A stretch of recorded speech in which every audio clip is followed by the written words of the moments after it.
Magandang araw mga ka-hybrid, Lakbay Farm Vlog. Nagbabalik muli sa aking YouTube channel. At kung bago ka lang sa aking YouTube channel, huwag mo kalimutan mag-subscribe. Pa-hit na rin po ang notification bell para lagi po kayong updated sa mga bagong uploads at mga videos natin. So for today's vlog mga ka-hybrid, ay nandito muli ako sa bayan ng Banitan, Guimba, Nueva Ecija mga ka-hybrid. So nandito ako ngayon para pakita sa inyo yung dito sa aking lugar yung tanim na SL20. Kung ano po ba yung itsura na ngayon, crop standing. Siguro nasa ano po siya, nasa malapit na rin mag-ripening stage na ito mga ka-hybrid. So nandito ako ngayon at tabi rin ito ng tanim na binlog ko na US 88 mga ka-hybrid. So titingnan natin ngayon yung quality ng kanyang butil, tapos yung haba, kung anong meron dito sa SL20 no mga ka-hybrid. Yung performance na pwede natin makita rito sa SL20 ng SL Agritech no mga ka-hybrid. So kaya ako ng mga nagpa-vlog ng mga ka-hybrid ng mga SL varieties, kasi dito sa aming lugar ay marami na rin na nagtatanim talaga rito ng mga SL varieties. Kasi dito na yung malapit na ito yung kasi yung mas recommend, ito kasi yung magandang itanim nitong darating na itong dry season ng mga ka-hybrid.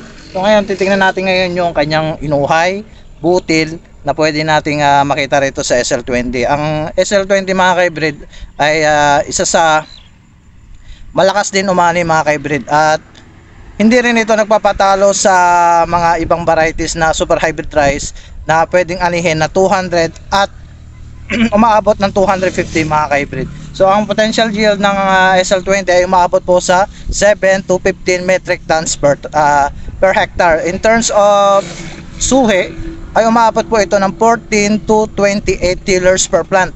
O dating naman po sa bigas, malambot din naman po ang SL20. Hindi po ito panisin no mga ka-hybrid.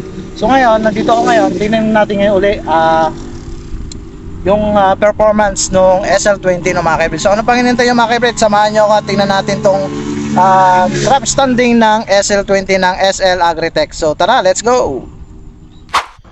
Hello, what's up mga ka-hybrid? At nandito na naman po tayo muli dito sa Barangay Banitan, Guimba, Nueva Ecija no, mga ka-hybrid, para silipin natin yung kanilang tanim na super hybrid rice na SL20 no, may insect RC name na 540H no mga ka-hybrid. So makikita niyo dyan, as you can see ay malapit itong mag-ripening stage. Makikita niyo dyan yung mga kanyang uhay ay talagang mapintog ang kanyang mga butil no mga ka-hybrid. So dito sa lugar na to ay yung kanilang pagpapatubig dito ay irrigation no mga ka-hybrid, at hindi ito water pump. Yan. Kaya naman ay talagang nasusustain ng kanilang water supply dito sa kanilang tanim no. Yan. Ganda. Dahil ng SL20 mga ka-hybrid, hindi nauubusan ng tubig. Yan. Ano po yan? Dry season. Itong tanim po nilang SL20 no? So yan mga ka-hybrid, para din sa inyong kalaman, ang SL20 ay may potential yield na abot po sa 7 to 12 metric tons per hectare. Yan. So in terms of maturity ay aabot po ito sa 105 to 110 days. Yan mga ka-hybrid yung kanyang maturity. So pagdating naman mga ka-hybrid sa kanyang mga suwi ay maabot po ito ng 12 to 24 tillers per plant. Yan. So hindi na tayo talo rito sa kanyang mga suwi no mga ka-hybrid. So pagdating naman sa SL20 mga ka-hybrid ay may special characteristic po ito na mataas umani mga ka-hybrid. Masarap ang kanin at rekomendado po ito sa tag-araw at tag-ulan. So may sasama nyo po sa listahan mga ka-hybrid itong SL20 na nahihirapan pa rin po pumili ng inyong itatanim nitong darating na wet season. So yan. So yan, SL39, yan po mga ka-hybrid, NK, Syngenta, S6003, Longping 937 at Longping 2096 po mga ka-hybrid. Basta ang SL20 naman mga ka-hybrid ay hindi naman po ito maselan. Basta po ay maganda po yung timing ng ating pag-apply ng abono.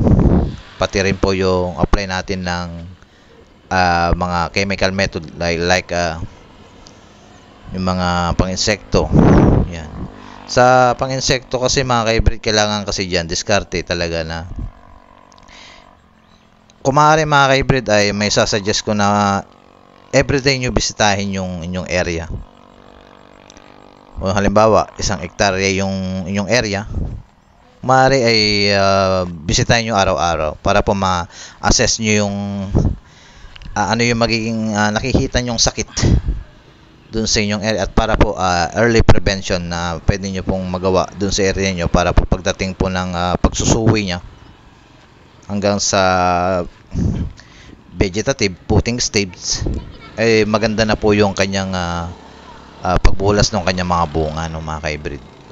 Tapos samahan nyo po ng foliar na makakatulong po para po sa mga dagdag nutrients na makukuha ng dahon dun sa foliar, yung mga dahon, pati na rin po yung katulad nito yung mapipintog na bunga. Yan, yung masisip-sip niya po sa foliar na. So pwede rin po yung may sasuggest ko rin yung fish amino acid, no.